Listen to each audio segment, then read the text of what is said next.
first up is something from our good friends at MGM Fox Home Entertainment. It's a William Wesley joint from 1988 called Scarecrows. Starring good buddy Ted Vernon and Michael Sims, a bunch of other people I've never seen anything else again. Ted Vernon, Michael Sims, and Richard Vidon. So, Scarecrows, okay, you have a group of hijackers who've stolen a lot of money, and they have problems, right? They have problems with their flight. Well, they're like a small commando unit that robbed Fort Pendleton, I think, and then when they get up in their flight they're supposed to be all flying together to split the money. One of the men double crosses all the rest of them, grabs all the money, and parachutes out of the plane. So of course they have to try to hunt him down and try to get the money back. And they've kidnapped the pilot of the plane and his daughter. And so they all go down into this like little cornfield type of place. Yeah. And honestly, the first 30 minutes of the film, most people would probably want to turn it off. Oh God, it's a lot of bullshit back and forth, yelling, and it doesn't really serve a purpose. You remember that game Laser Tag? Yeah. It was really big in the 80s where you had those little headsets and you could like talk to each other and then you'd shoot people.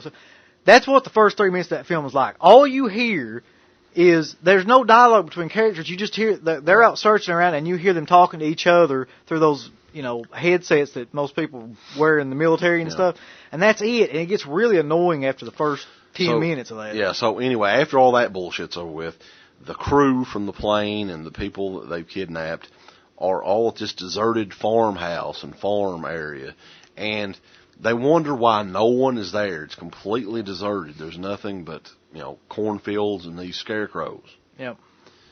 And let's just say sooner or later they find out why it's deserted and abandoned, as just a cavalcade of evil scarecrows attack them in, vicious ways and murder them.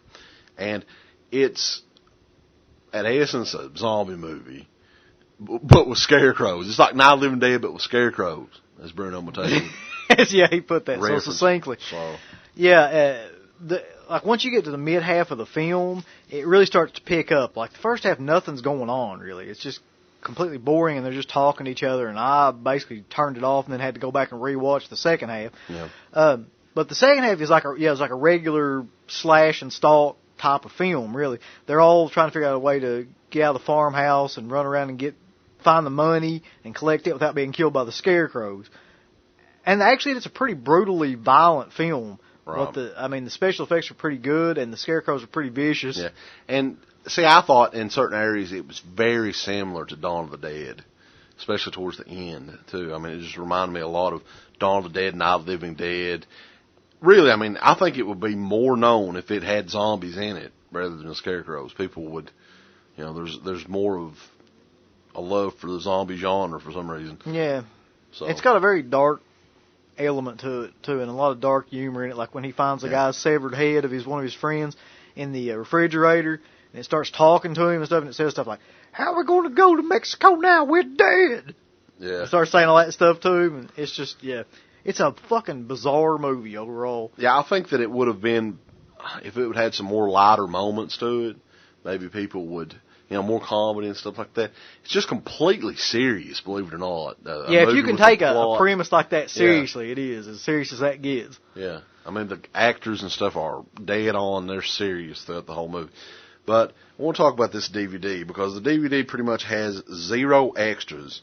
There's absolutely nothing. I don't even think there's a trailer on this, is there, right? I didn't see one. No. Anyway, it's unrated though, and the transfer actually is really good. I thought they did a really good job at remastering the print. It's in widescreen. It features a Dolby Surround and English subtitles and no extras. But hey, at least you got the movie. It's been out for a while now. It's been out a couple of months. Yeah, Scarecrows. They only want a brain.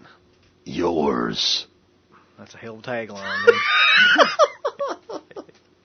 So you can get that now. It's been out a little while. I would recommend it. It's pretty cheap anywhere you can get it. It's a cool little 80s slasher scarecrow movie. Yeah, here's the thing. I love, for some reason, these killer scarecrow movies. I can't get enough of them. Well, really, all Killer Scarecrow movies are, especially that one, are just slasher movies in disguise. Yeah. Where they just put, like, in the presence of, like, Jason or Freddy, they put a fucking Scarecrow. That's it. Give us the thumbs up. Up your butt. Like, subscribe. And if you subscribe, here's something else you can do. Once you subscribe, you can click the bell notification, right? And it'll notify you anytime that Dead Pit puts up new shit. Or don't. I really don't give a fuck. If you do I want you to. I want you to. I don't care. Let's keep our community growing here on YouTube. I don't like it. I don't want you to do nothing. Listen, they need to do that now. No, don't you dare touch it. Thumbs up. Subscribe. And click that bell. There's all kinds of wonderful shirts over at shop.deadpit.com. Simply the best horror shirts. On TeePublic, there are others, but they all suck. You can get some Dead Pit radio shirts. You can get Last South on the left. The Hills Have Eyes. Texas Chainsaw. Oh, wait, you can't say Texas Chainsaw. All kinds of shirts, folks. You're gonna love them. Shop.deadpit.com. Thank you to all of our supporters on Patreon. Dead Pit on Patreon.com is the only place to check out a complete archive of the old Dead Pit radio shows all the way back from 2005 on, in addition to the midweek shows, fan commentaries, exclusive podcasts, and much more. Dead Pit on Patreon.com if you're interested. Tiers start at only $1. We ain't